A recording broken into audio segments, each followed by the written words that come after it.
Hello friends.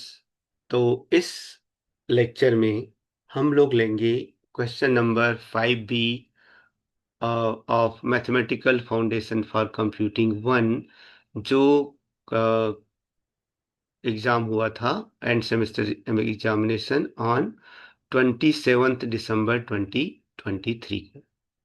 तो question number 5B है, let A is equal to 1 2 3 4 5 and a relation defined by r equal to 1 1 1 4 1 5 2 2 2 3 3 2 3 3 4 1 4 4 4 5 5 1 5 4 and 5 5, so that r is an equivalence relation and find its equivalence classes. Right? तो हमें क्या दिया है, एक set दिया है इस क्वेश्चन में। सेट ए दिया है जिसमें 5 एलिमेंट है, 1 2 3 4 5, और उसमें एक रिलेशन डिफाइन है आर। राइट? तो हमें ये शो करना है कि ये जो रिलेशन आर है वो इक्विवेलेंस रिलेशन है। Right?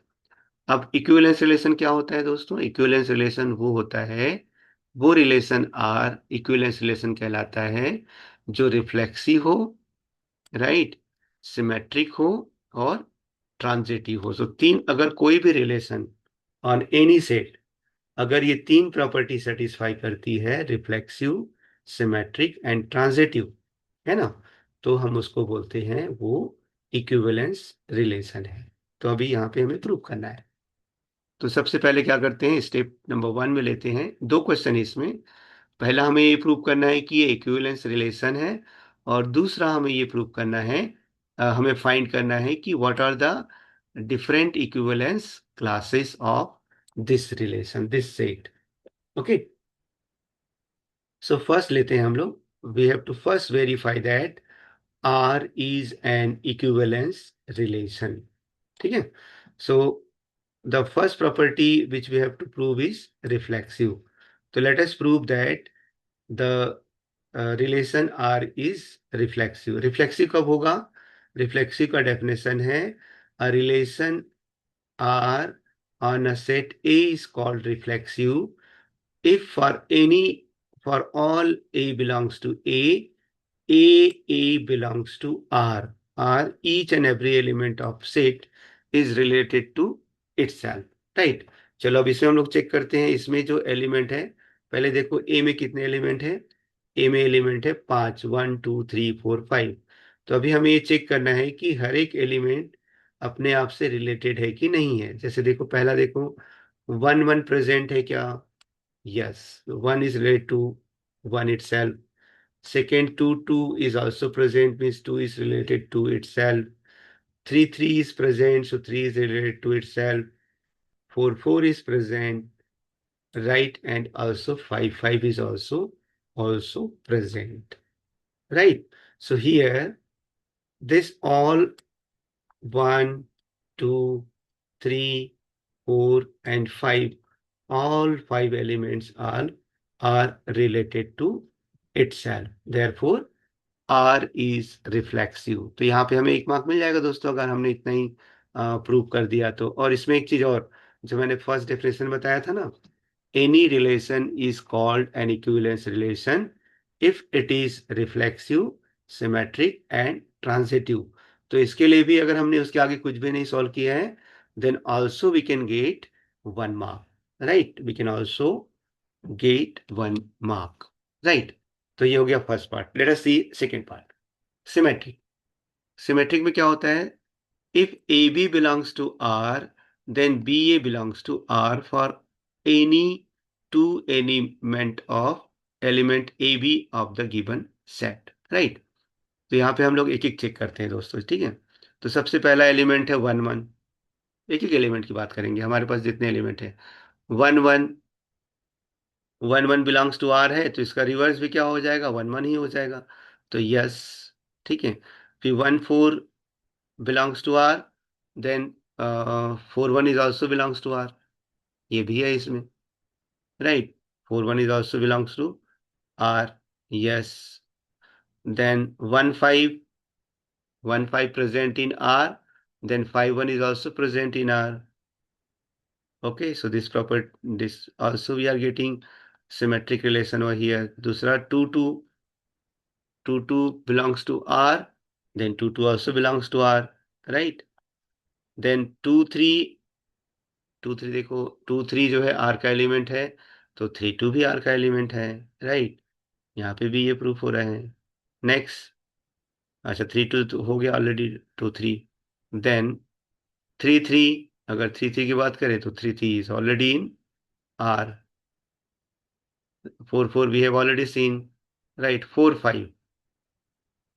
5 we have already seen 4 1 1 4 4 4 we have already seen 4 5, then 5 4 is also present, right?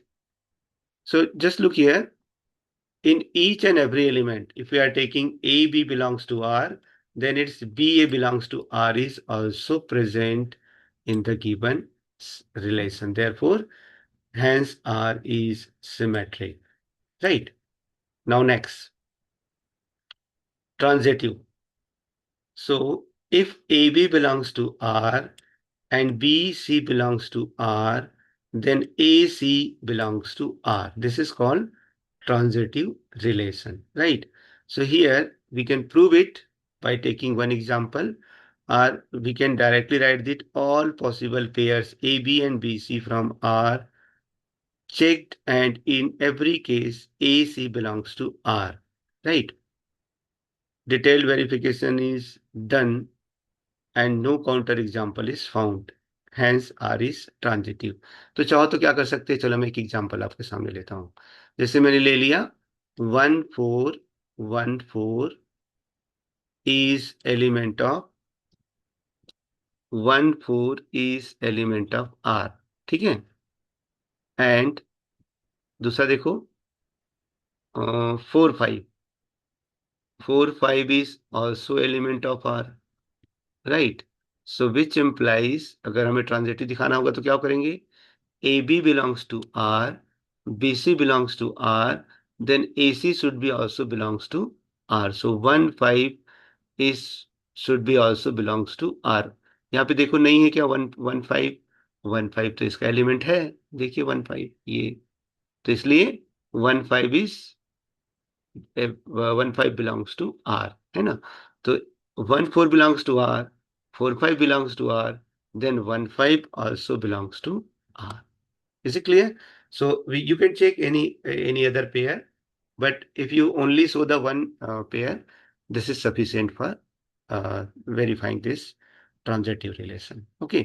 या तो आपको जब भी कभी नहीं होगा, सपोज ये ट्रांजिटिव नहीं है, ठीक है, तो कोई भी हम एक एलिमेंट यहाँ पे लेंगे, राइट? सपोज अभी ये क्वेश्चन होता कि आपको 4 3 दिया हुआ है, ठीक है?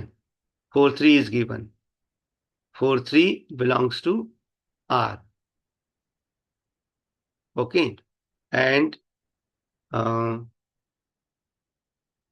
4 3 and 4 1 is already given, 3 2 लेता हूं मैं, 3 2, अभी इसमें 3 2 है, 4 3 नहीं है इस सेट में, मैं अपने आप से ले रहा हूँ वेरीफाई करने के लिए। चलो ये किसका एलिमेंट है, this is element of R, right? ये एलिमेंट नहीं है, फिर भी मैं ले रहा हूँ चेक करने के लिए। काउंटर एग्जांपल हम लोग कैसे डिसप्रूव करते हैं कि ये ट्रांजिटिव नहीं है, तो क्या होगा ये, तो इसका ट्रांजिटिव में क्या होना चाहिए, 4 2 शुड बी, 4 2 किसका एलिमेंट होना चाहिए, आर का एलिमेंट है, लेकिन देखो दोस्तों यहाँ पे 4 2 है ही नहीं, ठीक है? तो यहाँ पे 4 2 is not element of R, therefore it does not satisfy the transitive relation. But यहाँ पे मैंने आपको एक काउंटर एग्जांपल दिया, क्योंकि यहाँ पे 4 3 है ही नहीं, तो इसको लेने का कोई मतलब नहीं है, ठीक है?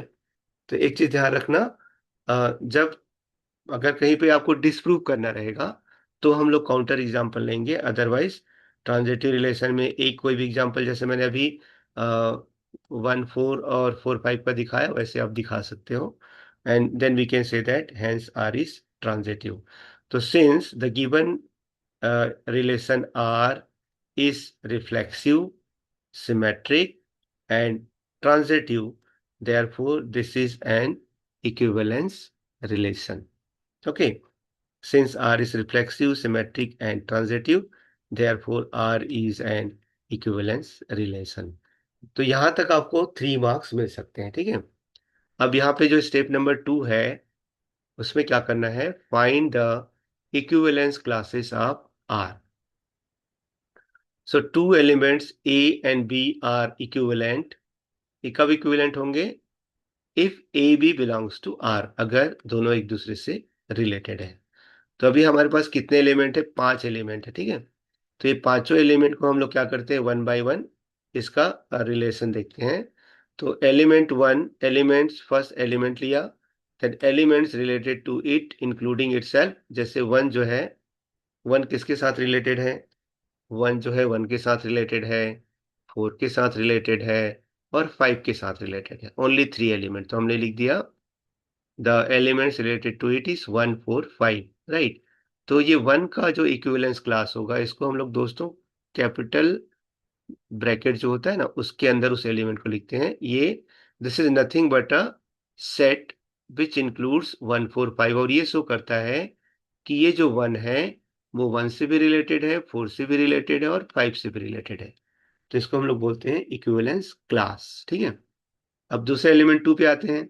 तो टू जो है वो खुद से रिलेटेड है और थ्री से रिलेटेड है, राइट। यहाँ पे भी थ्री और थ्री से रिलेटेड है, तो तीन ही रिलेशन है। तो टू जो है टू और थ्री से रिलेटेड है, तो इसका इक्विवेलेंस क्लास क्या बनेगा?